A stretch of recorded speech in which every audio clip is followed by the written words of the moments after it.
সুধী বৈষ্ণব ভক্তবৃন্দ, আজ 24 জুন বুধবার 2026 দশহারা গঙ্গা স্নান। এই গঙ্গা স্নানে 10 রকমের পাপ থেকে নিবৃত্তি পাওয়া যায়। সর্বপাপ বিনাশিনী গঙ্গা স্নান আপনারা অবশ্যই করবেন। ভোর 4:12 থেকে শুরু হয়েছে এবং বিকাল 6টা পর্যন্ত এই স্নানের সময়সীমা। তবে আমরা 4:12 স্নান করেছি, আপনারাও করবেন। আর যারা আমিষাহারী অবশ্যই আজ আমিষ বর্জন করবেন, সাত্ত্বিক আহার গ্রহণ করবেন। দশহারা গঙ্গা স্নান কি জয়, পতিত পাবন উদ্ধারকারী গঙ্গা মাই কি জয়, গঙ্গা মাই কি জয়। আসুন আমরা পাণ্ডব নির্জলা একাদশীর ব্রত কিছুটা শ্রবণ করি।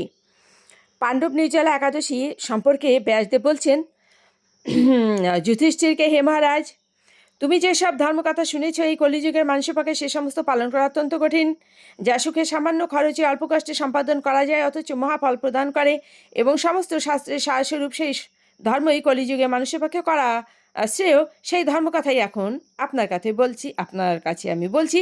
উভয় পক্ষের একাদশীর দিনে ভোজন না করে উপবাস ব্রত করবে, দ্বাদশী দিনে স্নান করে শুচিশুদ্ধ হয়ে নিত্যকৃত্য সমাপনের পর শ্রীকৃষ্ণের অর্চনা করবে, এরপর ব্রাহ্মণদেরকে প্রসাদ ভোজন করাবে। অশৌচ আদিতেও এই ব্রত কখনো ত্যাগ করবে না। যে সকল ব্যক্তি স্বর্গে যেতে চায় তাদের সারা জীবন এই ব্রত পালন করা উচিত। পাপকর্মে রত ও ধর্মহীন ব্যক্তিরাও যদি এই একাদশী দিনে ভোজন না করে তবে তারা যম যাতনা থেকে রক্ষা পায়। শ্রী ব্যাসদেবের এসব কথা শুনে গদাধর ভীমসেন অশ্বৎ পাতার মতো কাঁপতে লাগলেন। হে মহাবতী পিতামহ, মাতা কুন্তী, দ্রৌপদী, ভ্রাতা যুধিষ্ঠির, অর্জুন, নকুল, সহদেবেরা কেউই একাদশীর দিনে ভোজন করে না। আমাকেও গ্রহণ করতে নিষেধ করেন, কিন্তু দুঃসহ ক্ষুধা যন্ত্রণার জন্য আমি উপবাস করতে পারি না।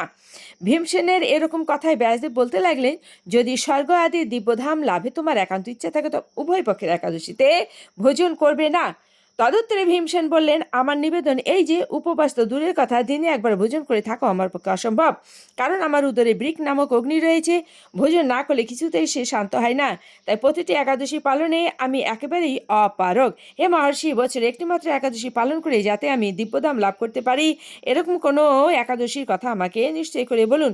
তখন ব্যাসদেব বললেন, জ্যৈষ্ঠ মাসের শুক্লপক্ষের একাদশী তিথিতে জল পর্যন্ত পান না করে সম্পূর্ণ উপবাস থাকবে, তবে আচমনে দোষ হবে না। ওই দিন অন্নাদি গ্রহণ করলে ব্রতভঙ্গ হয়। একাদশীর দিন সূর্য উদয় থেকে দ্বাদশীর দিন সূর্যাস্ত পর্যন্ত জল পান বর্জন করলে অনায়াসে একটি একাদশীর 12টি একাদশীর ফল লাভ হয়। বছরের অন্যান্য একাদশী পালনে অজান্তে যদি কোনো ব্রতভঙ্গ হয়ে যায় তাহলে এই একটি মাত্র একাদশী পালন